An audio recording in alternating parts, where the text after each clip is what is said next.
안녕하세요. 구약 통독방에서 열심히 구약 성경을 읽고 있는 우리 시온의 가족들을 축복합니다.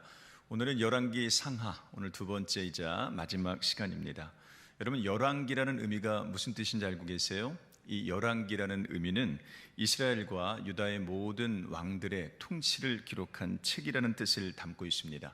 우리는 두 권의 책으로 읽고 있지만 원래는 한 권의 책입니다. 열왕기는 다윗 왕 통치 만렙인 주전 10세기 초부터 여호와긴 왕이 바벨론 감옥에서 풀려나는 BC 560년, 즉 주전 6세기 중반까지 약 4세기에 걸쳐서 이스라엘의 통일 왕국과 분열 왕국의 과정과 이야기를 다룬 책이라고 설명할 수 있어요. 여러분, 대부분 어떤 나라가 자신의 역사서를 기록하게 될 때요, 좋은 내용들만 기록하는 것이 그게 보통 역사서 가운데 하나입니다. 그런데 우리가 읽고 있는 열왕기서의 내용을 보면 좋은 왕들의 내용들도 많이 나오고 있지만 나쁜 왕들의 행적과 업적에 대해서도 굉장히 적나라하게 그렇게 기록되어 있는 것을 보게 됩니다. 왜 그랬을까요? 그 이유는 열왕기서의 기록 목적과 시기와 밀접한 관련이 있기 때문에 그래요. 열왕기서에서 왕들의 부정적인 면들을 부각시킨 이유 가운데 하나는 그런 불순종 때문에 우리나라가 망했다, 이 모양 이 꼴이 됐다, 이런 것들을 열왕기서에서는 보여주고 싶었던 겁니다. 예를 들어서 성전 중심의 예배를 포기하고요, 그리고 그 성전 안에다가 우상들을 가져다 놓고 함부로 계명과 율법을 어긴 바로 이런 행동들 때문에 하나님의 선민이라는 그런 좋은 이름을 갖고 있는 이스라엘이 망했다라는 것을 보여주고 싶었던 거죠.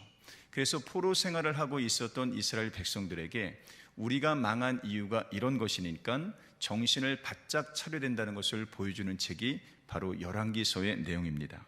여러분, 열왕기서는 크게 세 가지 파트로 나눌 수 있어요. 제일 먼저는 열왕기상 1장부터 11장까지가 제일 중요한 파트 가운데 하나고요. 또 두 번째 중요한 파트는 열왕기상 12장부터 열왕기하 17장까지의 말씀이고요.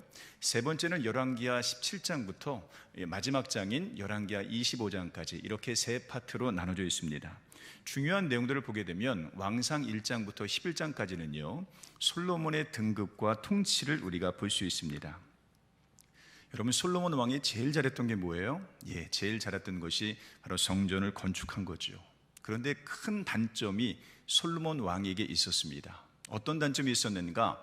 이방 여인들을 너무나 많이 데리고 와서 결혼해가지고요, 여인들만 데리고 온 것이 아니라 그들이 섬겼던 우상들, 신들도 함께 데리고 온 거예요.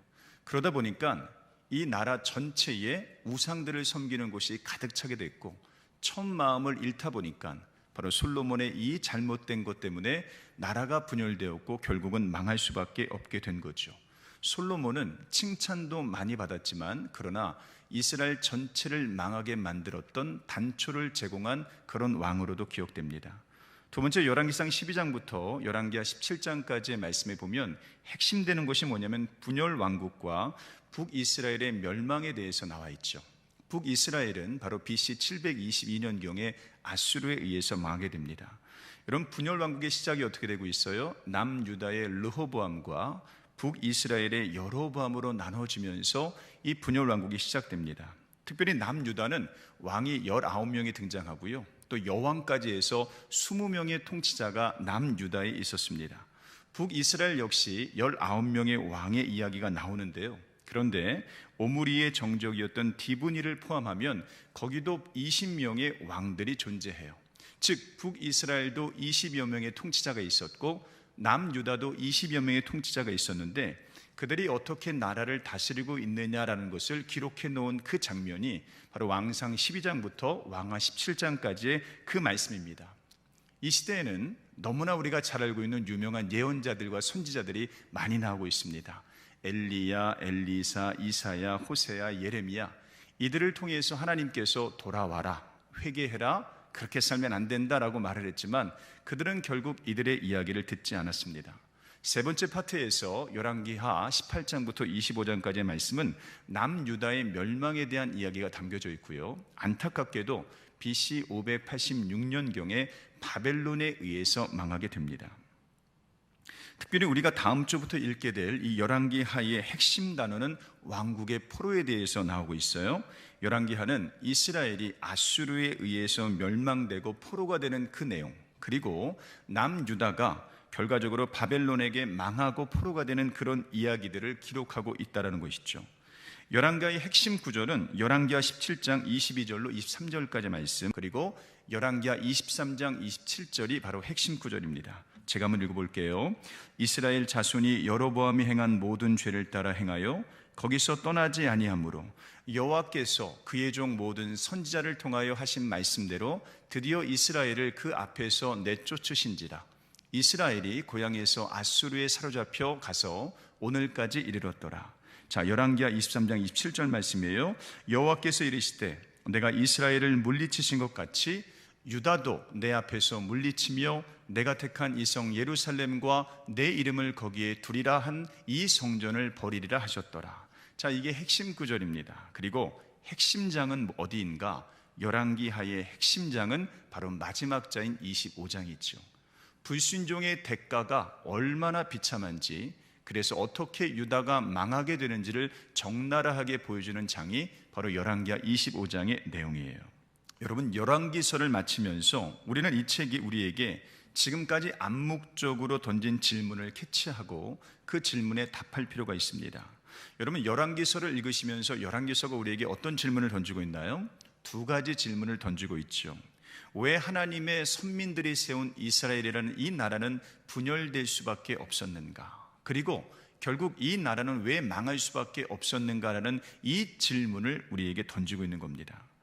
열왕기서 전체는 신명기 사관이라는 렌즈를 통해서 이해할 수 있습니다. 즉 말씀, 계약, 언약에 순종하면 복받고 그렇지 않으면 저주를 받는다는 사실을 누구를 통해서 보여주는가? 바로 이스라엘 왕들을 통해서 이런 모습들을 보여주고 각인시켜주는 것이 바로 열왕기서라는 이 책이라는 거죠.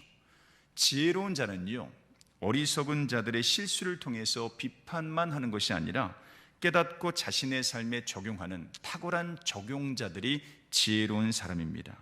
우리 삶 역시 마찬가지인 것 같아요. 순종이라는 것, 언약의 말씀에 순종하는 것이 복이고, 언약의 말씀, 하나님의 말씀을 우리가 듣지 않고 떠나는 것, 그 불순종이 결국은 저주의 인생으로 살아간다는 사실을 안다면, 바로 내 삶 가운데 나는 어떤 왕의 삶을 통해서 내 삶을 언약의 백성으로, 축복 백성으로 내가 살 것인가를 염두에 두고 고민하면서 이 열왕기서를 읽게 되면 열왕기서가 우리 가운데 주는 아주 풍성한 만찬을 우리가 누릴 수 있게 된다는 거예요. 열왕기 하의 말씀을 읽는 것을 준비하는 우리에게 있어서 바로 주님께 주시는 복이 과연 뭔지, 어떤 것을 해야 이 축복을 누리는지를 고민하면서 이 책을 잘 읽으셨으면 좋겠습니다. 고맙습니다.